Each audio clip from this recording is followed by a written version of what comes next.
And how about working on 6 Feet Under? Because I love that show. That must have been an incredible experience. It's a blast, you know. I mean, it's, you know, just everyone on that show is so damn talented. You know, it's a really talented group. They get great directors, they get great actors. They, you know, Alan Ball and those guys are just spot on in what they do. So it's just, that was really fun. I was just able to. What did they see in Mulholland? Was that the way that they migrated to you? I don't know. I actually don't know how they found me. I'm curious because I think, has David attempted to do something at BAM? Did he not theatrically? I don't know. Back in the 90s, and I just wondered if you could see him moving this kind of world into a theatrical world, into something experimental off Broadway.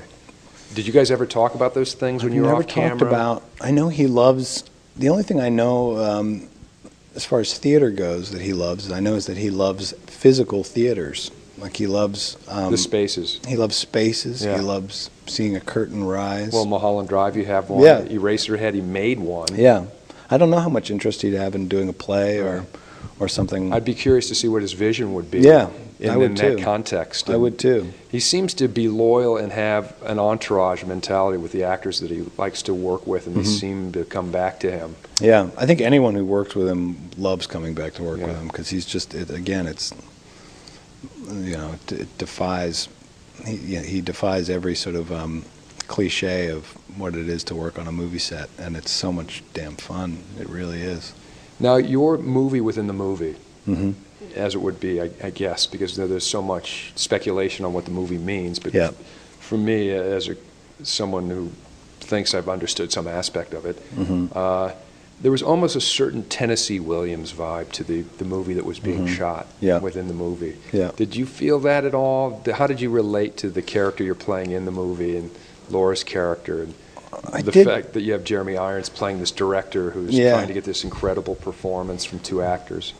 Yeah, I mean, I think he's definitely, and not just in this film, but in other films, has sort of latched on to Hollywood as a metaphor for something, and I think it's just an element that gives him access to the themes that he wants to explore. And then there's something that's just sort of downright, in the best sense, corny about some of the themes in which he exploits. You know, I remember seeing Blue Velvet for the first time, and you know, there's that sort of, you know, white picket fences and hummingbirds and you know, a weird 50s fire truck that goes by, and you know, with a fireman waving and stuff. And there's this deeply sort of American element to his films, which I think Hollywood is obviously a part of, that he really likes. And same thing within the movie. Within the movie, there's this sort of Southern gentleman who, and then he takes that and he just sort of puts it into a blender, and different things happen. As far as, that was probably for me, that story within the movie was probably like the vaguest thing for me in the playing of it, because he was being more oblique when it came to asking questions about, you know, what is this movie we're making, you know, On High and Blue Tomorrows, the Southern movie, what is that about, you know? And he would sort of say, oh, well, you know, don't worry about that so much, focus on, you know, what we're doing in this scene, and da-da-da-da-da. Whereas he was more clear about the other stuff, which is, you're a big Hollywood actor who's going to be cast in this thing, and da-da-da-da. But in a weird way, I just sort of love it's sort of like, you know, falling off a building backwards, you know, it's sort of fun and, Trust me. Yeah, it's a really enjoyable thing to do, you know, knowing that the landing's going to be sort of soft. Okay, this is a little bit, who is Devin with relationship to Lynch in real life, do you think? I don't think, you know, I mean, I you know, no one? I sort of, well, I don't think so. I think you know, Dave, as a rule, is pretty unplugged in a great way from Hollywood, and that he does not pay attention to, you know, up-and-coming stars and, you know, things like that. Yeah, you know, and you know, he doesn't read tabloids or anything like that. So I think a lot of the characters that populate his films are more sort of abstractions of, you know, little fragments that he sees in the press and stuff. I don't think he definitely has no access to grind. I remember in Mulholland Drive, actually, I asked him, I said, am I a certain kind of director You know, and if so, who am I? Or is, you know, I was getting all into like, am I you? Am I this? Or who, you know. Well, it was your first foray into his world, so. Yeah, exactly. You know, and I was trying to latch down, you know, and then I finally sort of was able to isolate it down to the question of, you know, am I a good director or a bad director?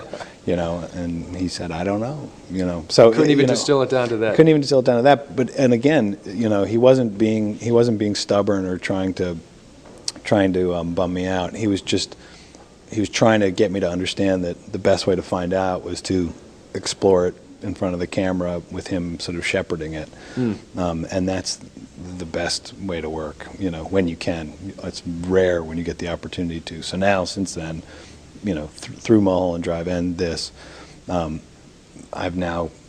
run to it, you know, whenever I get a chance to work with him, because it's such a fun way of working, you know. No matter how big you are, you'll always work with Dave. That's right. Or how small. Let me ask you, with these production elements, being Sony PD-150s, I mean, we shoot our show basically the same way. Yeah. That scene under the covers, was that you guys just holding the camera? Was there a little hole in the bed? I don't even remember. I mean, that camera was everywhere but up and David shot a lot of it, allegedly, right? He was the cameraman. He was the DP, yeah, on most of it. DP on most of it, right? He was the guy, yeah. I mean, again, this was like. So did you feel like you're almost like not even on a set? It was so fly on the wall, or did the lighting? Yeah, no, it felt. I mean, this was definitely, as far as working in film, like the closest. That camera was the only thing separating us and him, whereas normally it's you, and then there's a AD, and then there's a focus puller and a DP, and then the cable goes back to a monitor, and David's behind the monitor. This was very tactile experience, filmmaking-wise, because he a lot of times he would even direct us while we were in the middle of scenes, you know, where he'd be sort of barking out or whispering out things that he wanted us to do, or different ways he wanted us to say the lines. Right. So it was a very one-on-one kind of experience that way. Now, as somebody who works on the other side of film as well, are there things that you're going to borrow with your future work in that way? Do you think this is a good medium to work in, this kind of really small, compact, everything's micro? Yeah. You know, the cost of entry to be a filmmaker today is, you know, I know, 1/20th. Yeah, I mean, it depends on what you're making, I guess, you know. I just made my first film on film, and I really love film, and I haven't fully, you know, it's sort of like getting to work with oil paints, and then everyone says, oh, we're going to watercolors, you know. Right. I still would like to make another film movie, but that being said, anyone can walk into their backyard with a digital camera and make a film now, you know. It was Coppola or someone said something about, you know, the next Beethoven's going to come from, you know, Gary, Indiana, or something. No, some absolutely. Chubby girl in high school is going to be our next Mozart or something right, like that. Right, yeah, of course. No, why not? And they just make it, I mean, everything's so micro. It's really, the nanotechnology is just extraordinary. Yeah. But at the end of the day, you still need to have a vision. You need a good story. You Yeah. need to be able to put the story together. Absolutely, What's the point? Yeah. Working in film, you know, on big 35 and then shrinking it all back down.